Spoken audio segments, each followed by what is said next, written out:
ಕೆಲವೊಮ್ಮೆ ಕತೆ ಹಾಕಲು ಲೇಟ್ ಆಗುತ್ತೆ. ಅದಕ್ಕೋಸ್ಕರ ಸಾರಿ. ಯಾಕೆಂದರೆ ಸ್ವಲ್ಪ ಕೆಲಸಗಳಿರುತ್ತೆ ಅಲ್ವಾ, ಆಗ ನನಗೆ ಸಮಯ ಸಿಗಲಿಲ್ಲ. ಮತ್ತು ಕೆಲವು ಕತೆಗಳು ಬೋರಿಂಗ್ ಆಗಿ ಕೆಲವು ಎಪಿಸೋಡ್ ನಿಮಗೆ ಕಾಣ್ಬೋದು. ಆದರೆ ಸ್ಟೋರಿ ಕಂಪ್ಲೀಟ್ ಓದಿ ಆಗ ನಿಮಗೆ ಎಪಿಸೋಡ್ ತುಂಬ ಇಂಟ್ರೆಸ್ಟಿಂಗ್ ಇದ್ದಾಗೆ ಕಾಣುತ್ತೆ. ತಮ್ಮನ ಮನಸ್ಥಿತಿ ಅರ್ಥ ಮಾಡಿಕೊಂಡವನು, ನಾನಿನ್ನೊಂದು 10 ನಿಮಿಷದಲ್ಲಿ ಬರ್ತೇನೆ, ಶ್ರೀನಿಕಾ ಹುಷಾರು, ಅವಳಿಗೇನು ಆಗೋಲ್ಲ, ನೀನು ಟೆನ್ಷನ್ ತಗೋಬೇಡ, ನಾನೀಗಲೇ ಬರ್ತಿದ್ದೀನಿ ಎಂದ ಅಭಿಮನ್ಯು ಕಾರಿನ ವೇಗ ಜಾಸ್ತಿ ಮಾಡಿದ. ಏನಂತೆ ಅಭಿ, ಯಾರು ಫೋನ್ ಮಾಡಿದ್ದು ಎಂದರು ಅರ್ಪಿತಾ. ಅಭಿ ಮಾತನಾಡಿದ್ದು ನೋಡಿ. ಇಶಾನ್ ದೊಡ್ಡಮ್ಮ ಶ್ರೀಗೆ ಇನ್ನೂ ಪ್ರಜ್ಞೆ ಬಂದಿಲ್ಲ ಎಂದವನ ಹಣೆಯಲ್ಲಿ ಚಿಂತೆಯ ಗೆರೆಗಳು ಕಂಡವು. ಅಯ್ಯೋ ದೇವರೇ, ಇದೇನಾಗೋಯ್ತು, ಇವಾಗ ಏನು ಮಾಡೋದು, ಬೇಗ ಹೋಗು ಅಭಿ ಎಂದು ಅವಸರಿಸಿದರು ನಿರುಪಮ. ಅಮ್ಮ ಅಳ್ಬೇಡ, ಸುಮ್ಮನಿರಿ, ಅವಳಿಗೆ ಏನೂ ಆಗೋಲ್ಲ, ನನ್ನ ಬಿಟ್ಟು ಹೋಗುವ ಅಧಿಕಾರ ನಾನಿನ್ನು ಅವಳಿಗೆ ಕೊಟ್ಟಿಲ್ಲ, ನನಗೆ ಹೇಳದೆ ಕೇಳದೆ ಹೋಗೋಕ್ಕೆ ನಾನು ಬಿಡೋಲ್ಲ ಎಂದವನು ದೃಢವಾಗಿ ಇದ್ದನು. ಆಸ್ಪತ್ರೆಯಿಂದ ಮನೆಗೆ ಮರಳಿದ ಮೇಲೆ ತಾಯಿಯ ಮುಂದೆ ತನ್ನ ಅಸಮಾಧಾನವನ್ನು ಹೊರಹಾಕುತ್ತಿದ್ದಳು ಭಾನುಮತಿ. ಅಮ್ಮ ನೋಡಿದ್ರ ಆಯಿಷಾನ್ನ, ಅವಳು ಯಾವಲೋ ವಿಕಾರಿಗೋಸ್ಕರ ನಮ್ಮನ್ನೇ ತುಚ್ಛವಾಗಿ ನೋಡಿ ಎಲ್ಲರ ಮುಂದೆ ಅವಮಾನ ಮಾಡಿಬಿಟ್ಟ. ಛೇ, ನನ್ನ ಮುಂದೆ ಬೆಳೆದ ಕುನ್ನಿ ನನಗೆ ವಾರ್ನ್ ಮಾಡ್ತಾನೆ, ಎಷ್ಟು ಧೈರ್ಯ ಅವನಿಗೆ ಎಂದವಳ ಕೋಪ ಮೀರಿತ್ತು.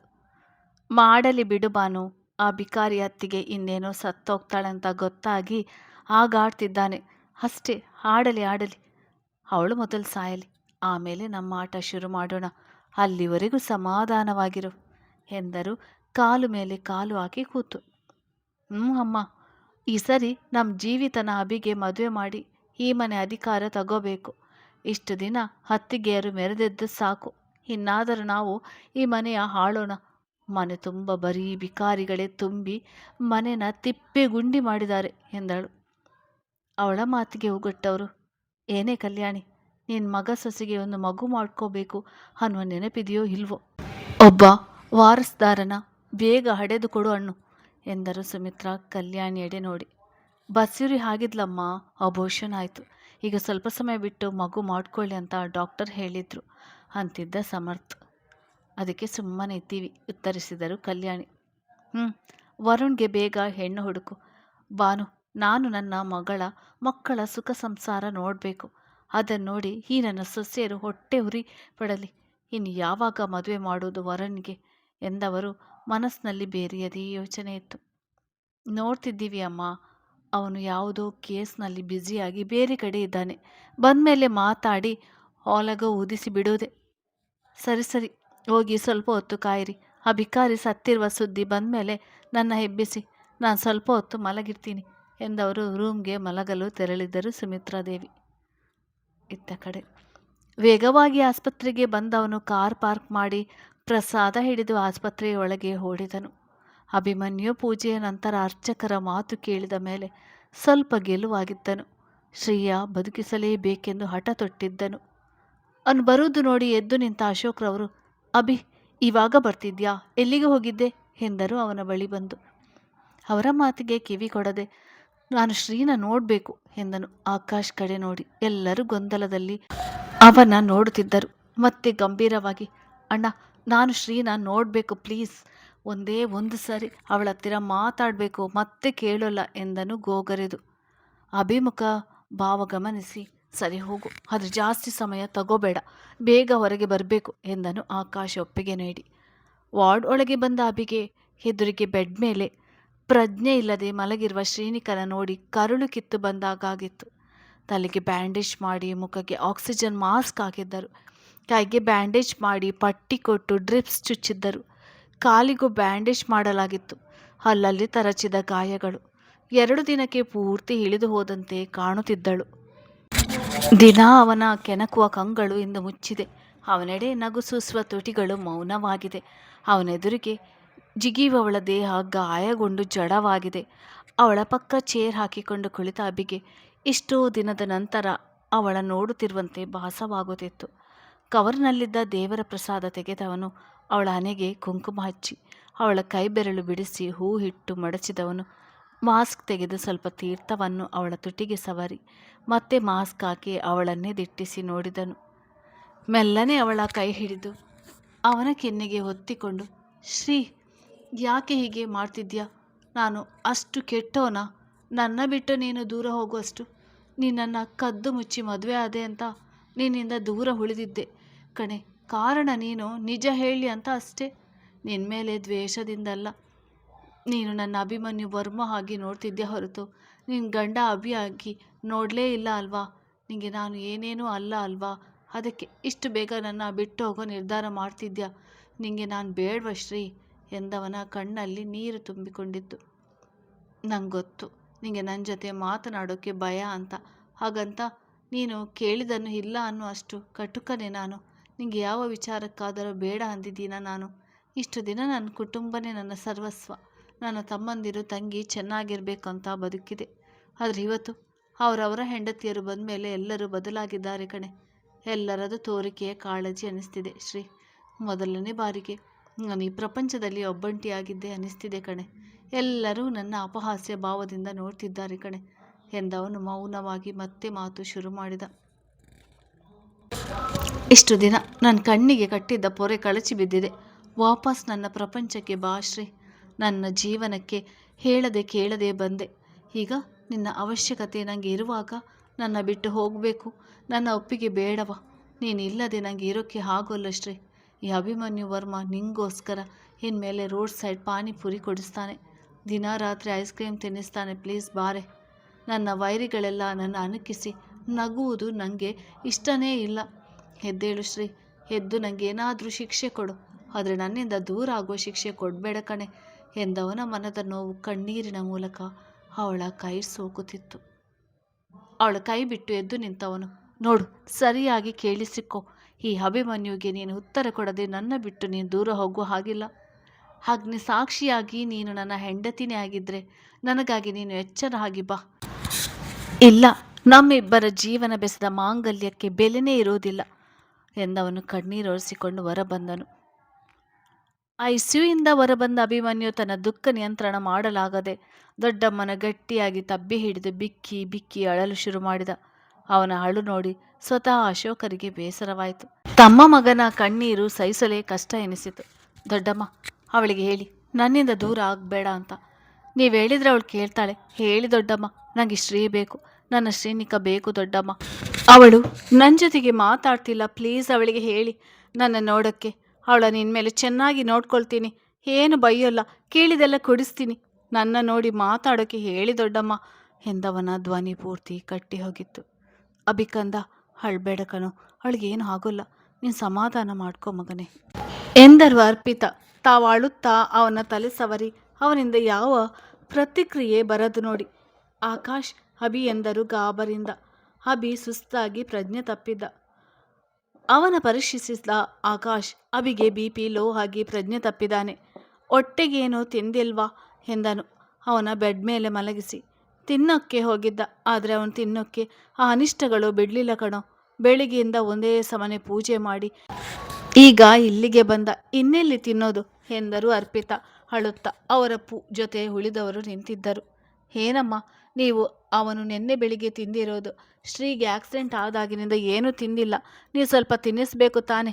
ಛೇ ಎಂದವನು ಅಭಿ ಕೈಗೆ ಗ್ಲೂಕೋಸ್ ಬಾಟಲ್ ಚುಚ್ಚಿದ. ಎಲ್ಲರೂ ಹೊರಗಡೆ ನಡೀರಿ, ಅವನು ಸ್ವಲ್ಪ ನಿದ್ದೆ ಮಾಡಿ ಹೇಳಲಿ. ನೀವೆಲ್ಲ ಹೀಗೆ ಅಳುತ್ತಾ ಕೂತ್ರೆ ಅವನು ಇನ್ನೂ ಕುಗ್ಗಿ ಹೋಗ್ತಾನೆ. ಅವನಿಗೆ ಧೈರ್ಯ ತುಂಬಿ ಸಮಾಧಾನ ಮಾಡಿ, ಅದು ಬಿಟ್ಟು ಅಳಬೇಡಿ ಎಂದನು ಗದರಿದಂತೆ. ಅವನ ಮಾತಿಗೆಲ್ಲರೂ ಹೊರಬಂದು ಕುಳಿತರು. ಡಾಕ್ಟರ್, ಆ ಪೇಷಂಟ್ ಬಾಡಿ ಮೂಮೆಂಟ್ ಆಗ್ತಿದೆ, ಕೈ ಆಡಿಸೋಕ್ಕೆ ಪ್ರಯತ್ನ ಮಾಡ್ತಿದ್ದಾರೆ ಎಂದರು. ಶ್ರೀಗೆ ಆಯೋಜಿಸಿದ ನರ್ಸ್ ಬಂದು, ವಾಟ್, ಸೀರಿಯಸ್ಲಿ, ಕಮಾನ್, ಬೇಗ ಟ್ರೀಟ್ಮೆಂಟ್ಗೆ ರೆಡಿ ಮಾಡಿ ಎಂದವನು ನರ್ಸ್ ಜೊತೆಯಲ್ಲಿ ICUಗೆ ಹೋದನು. ಯಾವಾಗ ಮೂಮೆಂಟ್ ಮಾಡಿದ್ದು? ನೀವು ಯಾವಾಗ ನೋಡಿದ್ರಿ? ಪ್ರಜ್ಞೆ ಬಂತಾ ಎಂದನು ವಾರ್ಡ್ ಪಕ್ಕ ಬಂದು. ನಾನೀಗ ಗ್ಲೂಕೋಸ್ ಬಾಟಲ್ ಬದಲಾಯಿಸೋಕ್ಕೆ ಹೋದೆ, ಆಗ ಬೆರಳಾಡಿಸುತ್ತಾ ಕೈ ಮೂವ್ ಮಾಡೋಕ್ಕೆ ನೋಡ್ತಿದ್ರು. ನಾನು ನಿಮಗೆ ಹೇಳೋಣ ಅಂತ ಬಂದೆ ಎಂದಳು ನರ್ಸ್. ಆಕೆಗೆ ಪೇಷಂಟ್ ಅಭಿ ಹೆಂಡತಿ ತಿಳಿದಿದ್ದರಿಂದ. ಓಕೆ ಡಾಕ್ಟರ್, ಮಹೇಶ್ಗೆ ಬರೋಕ್ಕೆ ಹೇಳಿ, ಬೇಗ ಟ್ರೀಟ್ಮೆಂಟ್ ಸ್ಟಾರ್ಟ್ ಮಾಡಬೇಕು, ತಡ ಆಗಬಾರ್ದು ಎಂದು ಆರ್ಡರ್ ಮಾಡಿ ವಾರ್ಡಿನ ಒಳ ಹೋದವನು ಶ್ರೀನಿಕಾ ಆಗಲೇ ಕೈ ಹೊರಳಿಸಲು ನೋಡುತ್ತಾ ಕಣ್ಣು ಬಿಟ್ಟು ಸುತ್ತ ಅವಲೋಕಿಸುತ್ತಿದ್ದಳು. Shrinika, do you here me ಎಂದನು ಅವಳ ಹೃದಯ ಬಡಿತ ನಾಡಿ ಮಿಡಿತ ಪರೀಕ್ಷಿಸುತ್ತ. ಅವನ ಮಾತಿಗೆ ಕಷ್ಟದಿಂದ ತಲೆ ಹಾಡಿಸಿದವಳು ಏನೋ ಹೇಳಲು ತವಕಿಸುತ್ತಿದ್ದಳು. ಆ ಜಾಸ್ತಿ ತೊಂದರೆ ತಗೋಬೇಡ, ರೆಸ್ಟ್ ಮಾಡು. ನಿನ್ನ ಜೊತೆ ಮಾತಾಡೋಕ್ಕೆ ಒಬ್ಬ ವ್ಯಕ್ತಿ ಜೀವ ಕೈಯಲ್ಲಿ ಹಿಡಿದು ಕಾಯ್ತಿದ್ದಾರೆ ಎಂದು ನಕ್ಕನು. ಅವನ ಮಾತಿಗೆ ಗೊಂದಲದಲ್ಲಿ ನೋಡಿ ಮತ್ತೆ ಪ್ರಜ್ಞೆ ತಪ್ಪಿದಳು ಶ್ರೀನಿಕಾ. ಅಲ್ಲಿಗೆ ಬಂದ ಡಾಕ್ಟರ್ ಮಹೇಶ್ ಪ್ರಜ್ಞೆ ಬಂದು ಹೋಗಿದೆ, ಪೂರ್ತಿ ಟ್ರೀಟ್ಮೆಂಟ್ ಶುರು ಮಾಡಿ, ಇನ್ನೇನೂ ತೊಂದರೆ ಇಲ್ಲ ಎಂದವನು ಆಚೆ ನಡೆದನು. ಮನೆಯವರಿಗೆ ವಿಷಯ ತಿಳಿಸಲು. ಅಭಿಮನ್ಯುನ ಪ್ರೀತಿಗಾಗಿಯೋ ದೇವರಿಗೆ ಸಲ್ಲಿಸಿದ ಭಕ್ತಿಗೋ ಒಟ್ಟಿನಲ್ಲಿ ಶ್ರೀನಿಕಾ ಮರುಹುಟ್ಟು ಪಡೆದಳು. ಇತ್ತ ಕಡೆ ಮನೆಯವರಿಗೆಲ್ಲ ಶ್ರೀನಿಕಾಗೆ ಪ್ರಜ್ಞೆ ಬಂದಿರುವುದು ತಿಳಿದು ಸ್ವಲ್ಪ ಮಟ್ಟಿನ ಸಮಾಧಾನ ಆಯಿತು. ಆದರೆ ವಿಷಯ ತಿಳಿಯಬೇಕಾದ ಅಭಿ ರಾತ್ರಿ ಪೂರ್ತಿ ಗಾಢ ನಿದ್ದೆಯಲ್ಲಿದ್ದನು.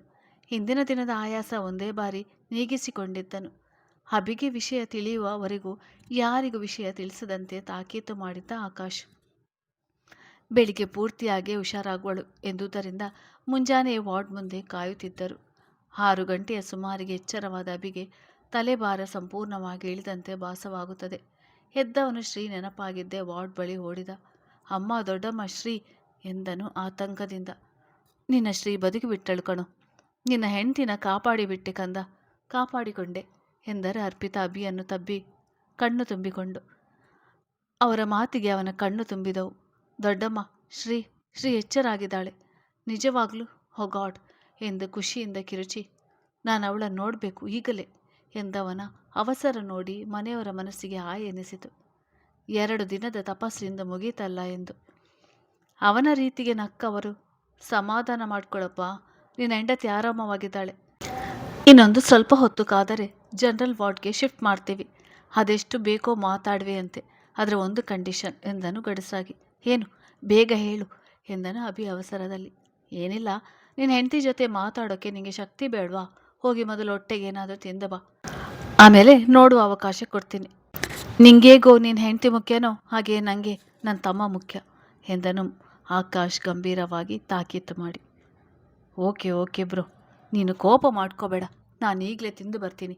ಅಮ್ಮ, ದೊಡ್ಡಮ್ಮ, ಅತ್ತಿಗೆ ಬನ್ನಿ ಹೋಗೋಣ, ಇವತ್ತು ನೀವೇ ನನಗೆ ತಿನ್ನಿಸ್ಬೇಕು ಎಂದವನ ಮಾತಿಗೆ ಖುಷಿಯಲ್ಲಿಯೇ ಅವನಿಂದೆ ನಡೆದರು ಮೂವರು. ಅವರು ಹೋದ ದಾರಿ ನೋಡಿದವರು, ಅಂತೂ ಸಾಧಿಸಿಬಿಟ್ಟೆ ಮಗನೇ. ಮೊದಲು ನನ್ನ ಆಫೀಸ್ ಬಿಸ್ನೆಸ್ ನೋಡ್ಕೊಳ್ಳೋಕ್ಕೆ ನೀನು ಒಪ್ಪದೆ ಡಾಕ್ಟರ್ ಆಗ್ತೀನಿ ಅಂದಾಗ ನಿನ್ನ ಮೇಲೆ ಬೇಸರವಿತ್ತು. ಆದರೆ ಇವತ್ತು ಅರ್ಥ ಆಯಿತು, ಕಷ್ಟ ಅಂತ ಬಂದಾಗ ಎಲ್ಲವೂ ಮುಖ್ಯ ಅಂತ. ನನ್ನ ಸೊಸೆನ ಬದುಕಿಸಿ ನನ್ನ ಮಗನ ಜೀವ ಉಳಿಸಿಬಿಟ್ಟೆ ಕಣೋ. I am really proud of you ಎಂದವರು ಕನ್ನಡಕ ತೆಗೆದು ಕಣ್ಣೊರೆಸಿಕೊಂಡರು.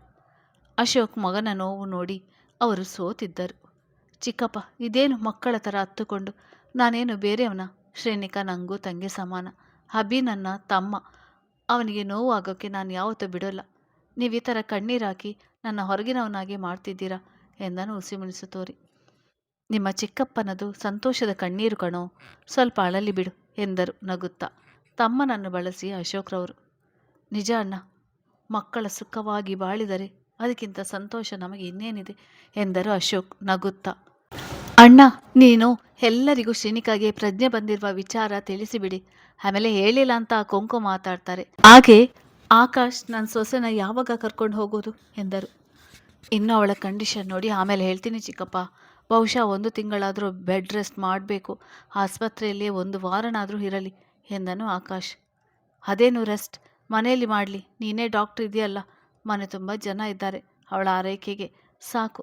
ಇನ್ನೊಂದು 2 ದಿನ ಬಿಟ್ಟು ಡಿಸ್ಚಾರ್ಜ್ ಮಾಡಿಸು, ಆಮೇಲೆ ನೋಡ್ಕೊಳ್ಳೋಣ. ಇಲ್ಲಿ ವಾತಾವರಣ ಯಾಕೋ ನನಗೆ ಸರಿ ಕಾಣ್ತಿಲ್ಲ, ಮೊದಲು ಮನೆಗೆ ಹೋಗಬೇಕು ಎಂದರು ಅಶೋಕ್ 2 ದಿನಗಳ ಅನುಭವದ ಮೇರೆಗೆ. ಸರಿ ಚಿಕ್ಕಪ್ಪ ಎಂದನು ಆಕಾಶ್. ಇತ್ತ ಕಡೆ ಶ್ರೀಗೆ ಪ್ರಜ್ಞೆ ಬಂದಿದೆ ಎಂಬುದೇ ಕೆಲವರಿಗೆ ನಿದ್ದೆ ಕೆಡಿಸಿದಂತೆ ಆಗಿತ್ತು. ಖುಷಿಪಟ್ಟವರಿಗಿಂತ ಕೋಪಗೊಂಡವರೇ ಜಾಸ್ತಿ. ಬೆಳಿಗ್ಗೆ ಕಲ್ಯಾಣಿ, ಭಾನುಮತಿಯ ಟಿಕಾನಿ ಸುಮಿತ್ರಾ ದೇವಿ ರೂಮಿನಲ್ಲಿತ್ತು.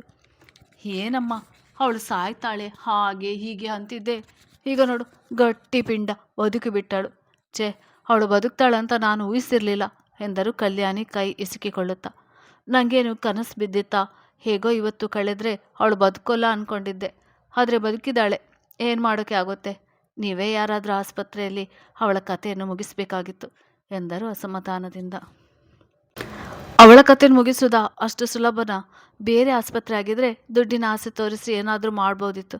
ಆದರೆ ಇದು ನಮ್ಮದೇ ಆಸ್ಪತ್ರೆ. ಆಕಾಶ್ ಮುಖ್ಯ ಅಧಿಕಾರಿ. ಏನಾದರೂ ಮಾಡೋಕ್ಕೆ ಹೋದರೆ ಸುಲಭವಾಗಿ ಸಿಕ್ಕಿ ಹಾಕಿಕೊಂಡು ಬಿಡ್ತಿದ್ವಿ. ಅದಕ್ಕೆ ಸುಮ್ಮನೆ ಇದ್ದೀನಿ. ಇಲ್ಲ ಆ ಅನಿಷ್ಟನ ಬದುಕೋಕ್ಕೆ ಬಿಡ್ತಿದ್ನಾ ಹೇಳು ಎಂದಳು ಭಾನುಮತಿ ಸೇಡಿನಿಂದ. ಈಗ ನಿಮ್ಮ ಕೋಪನ ಮನಸ್ಸಲ್ಲೇ ಇಟ್ಕೊಳ್ಳಿ. ಅವಳನ್ನು ಹೋಗಿ ನೋಡಿಕೊಂಡು ಬರೋಣ. ಆಮೇಲೆ ಏನು ಮಾಡಬೇಕು ಅಂತ ಯೋಚನೆ ಮಾಡಿದರೆ ಆಯಿತು. ಆದರೆ ಯಾವುದೇ ಕಾರಣಕ್ಕೂ ಈ ಕೋಟ್ಯಾಂತರ ಆಸ್ತಿ ಆ ಅಧಿಕಾರಿಗಳ ಪಾಲು ಆಗಬಾರ್ದು ಎಂದರು ಗೋಮುಖ ವ್ಯಾಘ್ರ ಸುಮಿತ್ರಾದೇವಿ. ಓ ಅಮ್ಮ, ಅದಲ್ಲದೆ ಅಭಿದು ಸ್ವಯಾರ್ಜಿತ ಆಸ್ತಿ ಬೇರೆ ಇದೆ. ಅದು ಮುಖ್ಯವಾಗಿ ನಮಗೆ ಸೇರಬೇಕು ಎಂದಳು ಕಲ್ಯಾಣಿ. ಸರಿ ಆಯಿತು, ನಡೀರಿ. ಈ ಮೂದೇವಿಯನ್ನು ನೋಡಿಕೊಂಡು ಬರೋಣ ಎಂದು ಎದ್ದು ತಯಾರಾಗಲು ಹೋದರು ಸುಮಿತ್ರ ಮತ್ತು ಮಕ್ಕಳು. ಶ್ರೇಣಿಕಾ ಬದುಕಿದ್ದು ತಿಳಿದು ವರ್ಮ ಮನೆಯ ಒಬ್ಬರ ಹೃದಯವೇ ಬಾಯಿಗೆ ಬಂದಿತ್ತು. ಇತ್ತ ಕಡೆ ದುಬಾರಿ ಕಾರುಗಳಲ್ಲಿ ಆಸ್ಪತ್ರೆಯ ಆವರಣಕ್ಕೆ ಬಂದ ವರ್ಮ ಮನೆಯವರಿಗೆ ಕಂಡದ್ದು ಕ್ಯಾಂಟೀನ್ನಲ್ಲಿ ಮಧ್ಯೆ ಟೇಬಲ್ ಮೇಲೆ ಕುಳಿತು ಸುತ್ತಲೂ ಅರ್ಪಿತಾ, ನಿರುಪಮ, ಅಂಜನ ಮೂವರು ಒಬ್ಬೊಬ್ಬರಾಗಿ ಕೊಡುತ್ತಿದ್ದ ಕೈತುತ್ತು ಸವಿಯುತ್ತಾ ನಗುತ್ತಿದ್ದ ಅಭಿಮನ್ಯು ಕಂಡನು. ಏಕೋ ಅವನ ಸಂತೋಷ ಸಹಿಸುವುದು ಕಷ್ಟ ಎನಿಸಿತು ಭಾನುಮತಿ ಕಲ್ಯಾಣಿಗೆ. ಇವನೇನೇ ಇಷ್ಟೊಂದು ಬೀಗ್ತಿದ್ದಾನೆ? ಏನೋ ಇವನ ಹೆಂಡತಿ ದೊಡ್ಡ ಸಾಧನೆ ಮಾಡಿದಾಳೆ ಅನ್ನುವ ಥರ. ಸಾಯೋಳು ಬದುಕಿದ್ದಾಳೆ ಅಷ್ಟೇ, ಅದರಲ್ಲಿ ಏನಿದೆ ಎಂದರು ಭಾನುಮತಿ ಸೊಕ್ಕಿನಿಂದ. ಬೀಗಲಿ ಬಿಡು, ಎಷ್ಟು ದಿನ ಅಂತ ನಾನು ನೋಡ್ತೀನಿ ಎಂದು ಒಳ ನಡೆದರು ಅಕ್ಕ ತಂಗಿ. ಅಣ್ಣ ಇಷ್ಟು ಖುಷಿಯಾಗಿ ಇದ್ದಾನೆ ಅಂದರೆ ಅತ್ತಿಗೆ ಹುಷಾರಾಗಿ ಇದ್ದಾರೆ ಅಂತ ಅರ್ಥ ಆಯಿತು. ಸದ್ಯ 2 ದಿನದಿಂದ ಅವನ ಮುಖ ನೋಡೋಕ್ಕೆ ಆಗ್ತಿರಲಿಲ್ಲ. ತುಂಬ ಸೊರಗಿ ಹೋಗಿದ್ದ. ಈಗಲಾದರೂ ಖುಷಿಯಾಗಿದ್ದಾನೆ ಎಂದಳು ಸನ್ನಿಧಿ ಅಭಿಯಡಿ ನೋಡಿ ಖುಷಿಯಿಂದ. ಹೆಂಡತಿಗೆ ಹೀಗಾಗಿರುವಾಗ ಅವನು ತಾನೇ ಹೇಗೆ ಖುಷಿಯಾಗಿರೋಕೆ ಆಗುತ್ತೆ ಎಂದ ತಾನು ಧ್ವನಿ ಸೇರಿಸಿ ಸಾತ್ವಿಕ್. ಅತ್ತಿಗೆ, ನಿಮ್ಮನೆಯಿಂದ ಯಾಕೆ ಯಾರೂ ಬಂದಿಲ್ಲ? 2 ದಿನ ಆಯಿತು. ಶ್ರೇಣಿಕಾಗೆ ಆಕ್ಸಿಡೆಂಟ್ ಆಗಿ ಹಾಸ್ಪಿಟಲ್ ಸೇರಿದ್ರು. ನಿಮ್ಮ ಅಪ್ಪ ಅಮ್ಮ ಒಬ್ಬರೂ ಕಾಣ್ತಾ ಇಲ್ಲ ಅನುಮಾನಗೊಂಡಲು ಸನ್ನಿಧಿ. ಅದು ನಾನು ಅವರಿಗೆ ವಿಷಯ ತಿಳಿಸಿಲ್ಲ, ಅದಕ್ಕೆ ಬಂದಿಲ್ಲ. ವಿಷಯ ಗೊತ್ತಿದ್ರೆ ಬರ್ತಿದ್ರು ಎಂದಳು ಇಂಚರ ಕಾಟಾಚಾರಕ್ಕಾಗಿ. ಹೌದಾ? ವಿಷಯ ತಿಳಿಸುವುದು ತಾನೆ. ಪಾಪ ಅವರಿಗೂ ಮಗಳು ಅನ್ನುವ ಪ್ರೀತಿ ಇರುತ್ತೆ. ಮಗಳಿಗೆ ಹೀಗಾಗಿದೆ ಅಂದರೆ ಏನೇ ಕೋಪ ಇದ್ರೂ ಮರೆತು ನೋಡೋಕ್ಕೆ ಬರ್ತಿದ್ರು. ಕಿರಿ, ನಾನೇ ಫೋನ್ ಮಾಡಿ ಹೇಳ್ತೀನಿ. ನಂಬರ್ ಕೊಡಿ ಎಂದಳು ಸನ್ನಿಧಿ ಫೋನ್ ತೆಗೆದು. ಯಾರು ಫೋನ್ ಮಾಡಿ ಹೇಳೋದು ಬೇಡ. ಇವಳು ಮದುವೆ ಆಗುವಾಗ ಅವರು ಕೇಳಿನೇ ಮದುವೆ ಆಗಲಿಲ್ಲ. ಈಗ ಇವಳಿಗೆ ಹೀಗಾಗಿದೆ ಅಂತ ಅವರು ಬರಬೇಕಾ? ಏನು ಬೇಡ. ಈಗ ಅವಳು ಹುಷಾರಾಗಿದ್ದಾಳೆ ಅಲ್ವಾ, ಅಷ್ಟು ಸಾಕು. ಅವಳನ್ನೇನು ನಾವು ದಾರೆ ಹೆರೆದು ಮದುವೆ ಮಾಡಿಲ್ಲ. ಇವಳೇನು ನನ್ನ ಹೆತ್ತವರ ಕಷ್ಟಕ್ಕೆ ಆಗಿದಾಳ? ಅವರು ಬಂದು ಇವಳ ಕಷ್ಟ ಸುಖ ಕೇಳೋಕೆ ಎಂದಳು ಅಸಮಾಧಾನಗೊಂಡು. ಮತ್ತೆ ನಿಮಗೆ ಅವರ ಮೇಲೆ ಕೋಪ ಇದೆ ತಾನೆ, ಆದರೂ ಕಾಳಜಿ ಮಾಡ್ತೀರಾ ಎಂದಳು ಪ್ರಶ್ನಾರ್ಥಕವಾಗಿ. ನಾನು ಕೇವಲ ಅವಳು ನನ್ನ ವಾರಗಿತ್ತಿ ಅಂತ ಅಷ್ಟೇ. ಅವಳನ್ನು ನೋಡ್ಕೊಳ್ಳೋಕ್ಕೆ ಬಂದಿರೋದು. ಬೇರೆ ಯಾವ ತಂಗಿ ಅನ್ನುವ ಕಾಳಜಿಯಿಂದ ಬರಲಿಲ್ಲ. ಅವಳು ನನಗೇನೂ ಅಲ್ಲ ಎಂದವಳ ದನಿಯಲ್ಲಿ ಒಂದಿನಿತೂ ನೋವಿಲ್ಲ. ಸರಿ ಬಿಡಿ ಎಂದವಳು ಒಳ ನಡೆದಳು ಸನ್ನಿಧಿ. ಯಾಕೆ ಅಷ್ಟೊಂದು ಕೋಪ ಅವಳ ಮೇಲೆ? ಶ್ರೀನಿಕಾ ನಿಂಗೆ ತಂಗಿ ತಾನೆ. ಈ ಸಮಯದಲ್ಲಿ ಕೋಪ ತೋರಿಸೋದು ನಿಂಗೆ ಸರಿ ಅನಿಸುತ್ತಾ ಎಂದನು ಸಾತ್ವಿಕ್ ಹೆಂಡತಿಗೆ ಬುದ್ಧಿ ಹೇಳಲು ನೋಡಿ. ಇನ್ನೇನು, ಅವಳು ನಮಗೆ ಮದುವೆ ಮಂಟಪದಲ್ಲಿ ಮಾಡಿರುವ ಅವಮಾನ ಮರೆತು ಅವಳ ಸೇವೆ ಮಾಡೋಕ್ಕೆ ಹೋಗಬೇಕಾಗಿತ್ತಾ? ನನಗೆ ಅವಳ ಮುಖ ನೋಡೋಕ್ಕೆ ಇಷ್ಟ ಇಲ್ಲ. ಇನ್ನೇನು, ನಾವು ಮನೆ ಬಿಟ್ಟು ಹೋಗ್ತಿದ್ದೇವಲ್ಲ ಬಿಡಿ, ಅವಳ ಚಿಂತೆ ನಮಗೇಕೆ? ನಿನ್ನಿಷ್ಟ, ನಾನು ಏನು ಹೇಳೋಲ್ಲ ಎಂದವನು ಅವಳ ದಿಟ್ಟಿಸಿ ನಡೆದನು. ಅವನಿಂದೆ ಅವಳು ಹೋದಳು. ಇತ್ತ ಅಭಿಮನ್ಯು ಊಟ ಮುಗಿಸಿ ಬರುವಷ್ಟರಲ್ಲಿ ಎಲ್ಲರೂ ವಾರ್ಡ್ ಮುಂದೆ ಹಾಜರಾಗಿರುವುದನ್ನು ನೋಡಿ ಅವನ ಮುಖದಲ್ಲಿ ವ್ಯಂಗ್ಯ ನಗು ಮೂಡಿತು. 2 ದಿನದ ಬಳಿಕ ಮತ್ತೆ ತನ್ನ ಫಾರ್ಮ್ಗೆ ಬಂದಿದ್ದ. ಈಗ ಅವನ ನಡಿಗೆ ಒಬ್ಬ ಬಲಿಷ್ಠ ಉದ್ಯಮಿಯನ್ನು ಹೋಲುತ್ತಿತ್ತು. ಅವನು ಬರುವುದು ನೋಡಿ ಎದ್ದು ನಿಂತ ಅವನ ಬಳಿ ಬಂದ ಸುಮಿತ್ರಾದೇವಿಯ ನೋಡಿದರೂ ನೋಡದಂತೆ, ನೀವೆಲ್ಲ ಯಾಕೆ ಬರೋಕ್ಕೆ ಹೋದ್ರಿ? ಈ ಥರ ಮನೆ ಜನ ಎಲ್ಲ ಬಂದರೆ ಬೇರೆ ಪೇಷಂಟ್ಗಳಿಗೆ ತೊಂದರೆ ಆಗಲ್ವಾ? ನನ್ನ ಹೆಂಡತಿ ಈಗ ತಾನೇ ಎಚ್ಚರಾಗಿದ್ದಾಳೆ. ಮತ್ತು ನೀವೆಲ್ಲ ಹೋಗಿ ತಲೆ ತಿಂದರೆ ಇನ್ನು ಆರೋಗ್ಯ ಹಾಳಾಗ್ತದೆ ಅಷ್ಟೇ ಎಂದನು ಅಭಿ ಗಡುಸಾಗಿ. ಇದೇನು ಈ ಥರ ಮಾತಾಡ್ತಿದ್ಯಾ? ನಾವು ಬಂದಿರೋದು ಅವಳ ಯೋಗಕ್ಷೇಮ ವಿಚಾರಿಸೋಕ್ಕೆ, ತೊಂದರೆ ಕೊಡೋಕ್ಕಲ್ಲ. 1-2 ಮಾತನಾಡಿ ಹೋಗ್ತೀವಿ ಅಷ್ಟೇ. ನಾವೇನು ಇಲ್ಲೇ ಇರೋಲ್ಲ ಎಂದರು ಸುಮಿತ್ರಾದೇವಿ ಅಸಮಾಧಾನದಿಂದ. ಏನೋ ಒಂದು ಮಾಡಿ, ಆದರೆ ಮಾತಾಡುವಾಗ ಜಾಗ್ರತೆ. ಒಳಗೆ ಇರುವ ಪೇಷಂಟ್ ಶ್ರೀನಿಕಾ ಅಭಿಮನ್ಯು ವರ್ಮ ಅನ್ನೋದು ನೆನಪಿರಲಿ. ಈ ಅಭಿಮನ್ಯುವಿನ ಸಾಮ್ರಾಜ್ಯಕ್ಕೆ ಒಬ್ಬಳೇ ಯಜಮಾನಿ. ಸೊ ಬಿ ಕೇರ್ಫುಲ್ ಎಂದನು ವಾರ್ನಿಂಗ್ ಕೊಡುವಂತೆ. ಅಭಿ ಹೇಳುವುದು ಸರಿ ಇದೆ. ನೀವೆಲ್ಲ ಒಬ್ಬೊಬ್ಬರಾಗಿ ಅವಳ ನೋಡಿ. ಅವಳೀಗ ಮಾತನಾಡುವ ಪರಿಸ್ಥಿತಿಯಲ್ಲಿ ಇಲ್ಲ. ಇನ್ನೊಂದು ವಾರ ಬಿಟ್ಟು ಮನೆಗೆ ಶಿಫ್ಟ್ ಮಾಡ್ತೀವಿ. ಆಗ ಬೇಕಿದ್ರೆ ಮಾತನಾಡುವಿರಿ. ಈಗ ನೋಡಿ ಹೊರಡಿ ಸಾಕು ಎಂದನು ಆಕಾಶ್ ಒಬ್ಬ ಡಾಕ್ಟರ್ ಆಗಿ. ಸರಿ ಎನ್ನುವಂತೆ ತಲೆ ಹಾಡಿಸಿ ಒಬ್ಬರಿಂದೆ ಒಬ್ಬರಂತೆ ಮೊದಲು ಸುಮಿತ್ರಾದೇವಿ ಹೋದರು. ಶ್ರೀನಿಕಾ ತಲೆ ಕೈಕಾಲು ಪೂರ್ತಿ ಬ್ಯಾಂಡೇಜ್ ಕಟ್ಟಲಾಗಿತ್ತು. ಕಣ್ಣು ಬಿಟ್ಟ ಗೊಂಬೆಯಂತೆ ಮಲಗಿದ್ದಳು. ಅವಳ ಪಕ್ಕ ನಿಂತು, ಏನೇ ಶ್ರೀನಿಕಾ, ನಿಮ್ಮ ಅಪ್ಪ ನಿಂಗೆ ಒಂದು ಐಸ್ ಕ್ರೀಮ್ ಕೊಡಿಸ್ಲಿಲ್ಲ ಅಂತ ಗತಿಗೆಟ್ಟವಳ ಥರ ತಿನ್ನೋಕ್ಕೆ ಹೋಗಿ ಈಗ ಲಕ್ಷಾಂತರ ರೂಪಾಯಿ ಹಣ ಹಾಳು ಮಾಡಿದೆ. ಬಲೆ ಚಾಲಾಕಿ ನೀನು. ಯಾಕಾದರೂ ಬದುಕಿದೆಯೋ, ಥೂ ದರಿದ್ರದವಳು ಎಂದವರು ಮೂತಿ ಸಿಂಡರಿಸಿ ಆಚೆ ಹೋದರು. ಅವರ ಮಾತಿಗೆ ಕಣ್ಣು ಬಿಟ್ಟು ನೋಡುತ್ತಿದ್ದಳು ಶ್ರೀ. ನಂತರ ಬಂದ ಕಲ್ಯಾಣಿ, ಏನಮ್ಮ ಯಜಮಾನಿ, ಹೇಗಿದೆ ಆರೋಗ್ಯ? ನಿಂಗೇನು ಗಟ್ಟಿ ಪಿಂಡ, ಚೆನ್ನಾಗೇ ಇರ್ತೀಯ ಬಿಡು. ನನ್ನ ಮಗಳು ಜೀವನ ಹಾಳು ಮಾಡಿದ ಕರ್ಮಕ್ಕೆ ನಿಂಗೆ ಹೀಗಾಗಿರೋದು. ಅವಳ ಜಾಗದಲ್ಲಿ ಇನ್ನೆಷ್ಟು ದಿನ ಇರಬೇಕು ಅಂತಿದ್ಯಾ? ಬೇಗ ತೊಲಗ್ಬಿಟ್ಟು ಯಾಕಾದರೂ ಬದುಕಿದೆಯೋ ಎಂದವರು ಮುಖ ಸೊಟ್ಟ ಮಾಡಿ ಹೊರಟು ಹೋದರು. ನಗುತ್ತಾ ಬಂದ ಭಾನುಮತಿ, ಹಾಂ, ಸರಿಯಾಗಿ ಏಟು ಬಿದ್ದಿದೆ. ಆದರೂ ಬದುಕಿದ್ಯಾ ಅಂದರೆ ಮೆಚ್ಚಲೇಬೇಕು ನಿನ್ನ. ಎಷ್ಟೇ ಆದರೂ ಅಭಿ ಹೆಂಡತಿ ಅಲ್ವಾ ನೀನು. ಹೇಗೆ ಕದ್ದು ನಮ್ಮ ಜೀವನದಲ್ಲಿ ಬಂದಿದೆಯೋ ಹಾಗೆ ಹೋಗಿಬಿಟ್ಟೆ ಅಂದ್ಕೊಂಡಿದ್ದೆ. ಆದರೆ ಮತ್ತೆ ಬಂದಿದ್ಯಾ. ಇರಲಿ ಇರಲಿ, ನೀನು ಹೇಗೆ ತುಳಿಬೇಕು ಅಂತ ನಂಗೆ ಗೊತ್ತಿದೆ. ವರ್ಮಾ ಮನೆಯಲ್ಲಿ ನನ್ನ ಆಟ ನೋಡೋಕ್ಕೆ ತಯಾರಾಗಿರು ನನ್ನ ಮುದ್ದಿನ ಮಗಳೇ ಎಂದವಳು ನಗುತ್ತಲೇ ಹೊರ ನಡೆದಳು. ಸನ್ನಿಧಿ, ಅತ್ತಿಗೆ ಹೇಗಿದ್ದೀರಾ? ಯಪ್ಪ, ನೀವಿಲ್ಲದೆ ಅಣ್ಣನ ಮುಖ ನೋಡೋಕ್ಕೆ ಆಗ್ತಿರ್ಲಿಲ್ಲ ಗೊತ್ತಾ. ನಿಮಗೋಸ್ಕರ ಅಳ್ತಿದ್ದ ಗೊತ್ತಾ.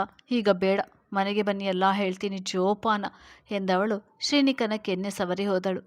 ಹೆಂಡತಿ ಜೊತೆ ಬಂದ ಸಾತ್ವಿಕ್, ಹೇಗಿದೆಯಾ ಶ್ರೀ? ಹುಷಾರಾಗಿ ನೋಡಿಕೊಂಡು ಓಡಾಡಬೇಕು ತಾನೆ. ಒಂದು ನಿಮಿಷ ಅನ್ನೋದ್ರಲ್ಲಿ ಹೀಗೆ ಮಾಡ್ಕೊಂಡಿದ್ಯಾ ನೋಡು ಎಂದನು ಅವಳ ತಲೆ ಸವರಿ. ಅವಳೆಲ್ಲಿ ನೋಡ್ಕೊಂಡು ಓಡಾಡ್ತಾಳೆ? ಜವಾಬ್ದಾರಿ ಅನ್ನೋದು ಇದ್ರೆ ತಾನೆ ಅವಳಿಗೆ. ಇನ್ನಾದರೂ ಸರಿಯಾಗಿ ನೋಡಿ ಮಾಡಿ ಹೋಗೋದು ಬರೋದು ಮಾಡು. ಆರೋಗ್ಯದ ಕಡೆ ಗಮನ ಇರಲಿ ಎಂದಳು ಇಂಚರ ಗದರಿದಂತೆ ತಂಗಿಗೆ ಹೇಳಿ. ಬಿಂದು ಜೊತೆ ಬಂದ ಜೀವಿತ, ಏನೇ ಬಿಕಾರಿ ಅಲ್ಲ, ನಿಂಗೆ ನಾಚಿಗೆ ಮಾನ ಮರ್ಯಾದೆ ಅನ್ನೋದೇ ಇಲ್ವಾ? ನಾನು ಮದುವೆ ಆಗೋ ಹುಡುಗನನ್ನು ಕದ್ದು ಯಾಮಾರಿಸಿ ಮದುವೆ ಆದೆ. ಈಗ ನಿನ್ನ ಚೀಪ್ ಯೋಚನೆಯಿಂದ ಆಸ್ಪತ್ರೆ ಸೇರಿದ್ಯಾ. ಬೇರೆ ಆಸ್ಪತ್ರೆ ಆಗಿದ್ರೆ ನೀನು ಟಿಕೆಟ್ ತಗೊಂಡು ತುಂಬ ಸಮಯ ಆಗೋದು. ಏನೋ ನಿನ್ನ ಕಟ್ಕೊಂಡ ತಪ್ಪಿಗೆ ಅಭಿಭಾವ ನಿನ್ನ ಬದುಕಿಸಿದಾನೆ. ಇನ್ನಾದರೂ ಅವನ ಖುಷಿಗೆ ಬೆಲೆ ಕೊಟ್ಟು ಅವನ ಜೀವನದಿಂದ ಹೇಗೆ ಬಂದಿಯೋ ಹಾಗೆಯೇ ಹೊರಗೆ ಹೋಗು. ಅದು ನಿನ್ನ ಆರೋಗ್ಯಕ್ಕೆ ಒಳ್ಳೆಯದು, ಜೀವನಕ್ಕೂ ಕೂಡ ಎಂದವಳ ಮಾತಿಗೆ ನಕ್ಕಳು ಬಿಂದು. ಬಳಿ ಬಂದ ಸಂಜನ ಅವಳ ಕೈ ಹಿಡಿದು, ಹೇಗಿದ್ಯ ಶ್ರೀ? ನೋಡ್ಕೊಂಡು ಓಡಾಡುದಲ್ವಾ? ಏನಾದರೂ ಹೆಚ್ಚು ಕಡಿಮೆ ಆಗಿದ್ರೆ ಏನು ಮಾಡಬೇಕಾಗಿತ್ತು ಹೇಳು. ಬೇಗ ಹುಷಾರಾಗಿ ಬಾ ಎಂದು ಹೊರ ನಡೆದಳು. ಇಶಾನ್ ಅವಳ ಪಕ್ಕ ಕೂತು, ಹಾಯ್ ಶ್ರೀ, ಸಾರಿ ಅತ್ತಿಗೆ, ಮುಂದೆ ನಿಮಗೆ ಏನೇ ಬೇಕಾದರೂ ಅಣ್ಣನ ಕೇಳಿ, ಇಲ್ಲ ಧೈರ್ಯವಾಗಿ ನನ್ನ ಕೇಳಿ. ಆದರೆ ದಯವಿಟ್ಟು ಈ ಥರ ಪ್ರಾಣಕ್ಕೆ ಸಂಚಕಾರ ತಂದುಕೊಳ್ಬೇಡಿ. ರೋಡಲ್ಲಿ ಹುಷಾರಾಗಿ ಇರಬೇಕು ತಾನೆ. ಇನ್ಮೇಲೆ ಅದು ಜೋಪಾನಾಗಿ ಓಡಾಡಿ ಎಂದನು. ಕಾಲೇಜಿನ ನಂತರ ಹಿಂದೆ ಅವನು ಶ್ರೀ ಜೊತೆ ಮಾತನಾಡಿದ್ದು. ಅವನ ಮಾತಿಗೆ ನಗು ನೀಡಿದಳು. ಕೊನೆಗೆ ಬಂದ ಪ್ರಣತಿ. ಮೊದಲು ರೂಮ್ ಪೂರ್ತಿ ಗಮನಿಸಿ, ಏನಮ್ಮ ಶ್ರೀನಿಕಾ, ಹೇಗಿದೆ ಬೆಡ್ ಲೈಫ್? ಸೂಪರ್ ಅಲ್ವಾ? ನಿನ್ನ ನೋಡಿದ್ರೆ ಅಯ್ಯೋ ಅನಿಸುತ್ತೆ. ಪಾಪ, ಮದುವೆ ಆಗಿ ಬಂದಾಗಿನಿಂದ ಗಂಡನ ಕಾಳಜಿ ಪ್ರೀತಿ ನಿನ್ನ ಕಡೆ ಇಲ್ವೇ ಇಲ್ಲ. ಹೇಗಿರುತ್ತೆ ಹೇಳು? ಅವನು ಪ್ರೀತಿಸಿ ಮದುವೆ ಆಗಬೇಕಾದ ಹುಡುಗಿ ದಿನಾ ಎದುರಿಗೆ ಇರುವಾಗ ನಿನ್ನ ಜೊತೆ ಹೇಗೆ ಖುಷಿಯಾಗಿ ಸಂಸಾರ ಮಾಡ್ತಾನೆ ಅಲ್ವಾ? ನೋಡು ಶ್ರೀನಿಕಾ, ನೀನೇನೇ ಹೇಳು, ಅಬಿಗೆ ಸಖತ್ ಕೊಬ್ಬಿದೆ. ಅದನ್ನು ಹೇಗೆ ಮುರಿಬೇಕು ಅಂತ ನನಗೂ ಗೊತ್ತಿದೆ. ಒಂದು ಸಾರಿ ನನ್ನ ಕೆಣಕಿ ನೋಡು, ನೀನು ಆ ಸ್ಥಿತಿಯಲ್ಲಿ ಇದೆಯಾ ಇನ್ನು ಎಂದು ರಾಗ ಹೇಳಿದವಳು ನಿಲ್ಲಿಸಿ. ಏನಿಲ್ಲ ಬಿಡು, ನಿನ್ನ ಗಂಡ ಹುಷಾರು. ಮೊದಲೇ ಊರು ತುಂಬ ಲವರ್ಸ್ಗಳು ತುಂಬಿದ್ದಾರೆ. ಆಯಿತಾ, ಉಳಿದದ್ದು ಮನೆಯಲ್ಲಿ ಮಾತನಾಡೋಣ ಜೋಪಾನ ಎಂದವಳು ಕ್ರೂರ ನಗು ಸೂಸುತ್ತಾ ಹೋದಳು. ನಂತರದಲ್ಲಿ ಅಶೋಕ್ ರಮೇಶ್ ದಂಪತಿಗಳು ಆರೋಗ್ಯ ವಿಚಾರಿಸಿ ಹೊರಟರು. ಎಲ್ಲರ ಪ್ರಶ್ನೆಗೆ ಶ್ರೀನಿಕದ ನಿರ್ಭಾವುಕ ನಗು ಒಂದೇ ಉತ್ತರ. ಅಸಲಿಗೆ ಯಾರು ಅವಳ ಮಾತು ಕೇಳಲು ಬಯಸಲೇ ಇಲ್ಲ. ಅದರಿಂದ ಅವಳು ಕೇವಲ ಕೇಳುಗಳಾಗಿಯೇ ಉಳಿದಳು. ಅಷ್ಟು ಮಾತಲ್ಲಿ ಅವಳ ಮನಸ್ಸಿನಲ್ಲಿ ಉಳಿದದ್ದು ಅಭಿ ಪ್ರೀತಿಸಿದ ಹುಡುಗಿ ಮತ್ತು ಅವನು ದುಡ್ಡು ಖರ್ಚು ಮಾಡಿದನು ಎನ್ನುವ ವಿಷಯ ಮಾತ್ರ.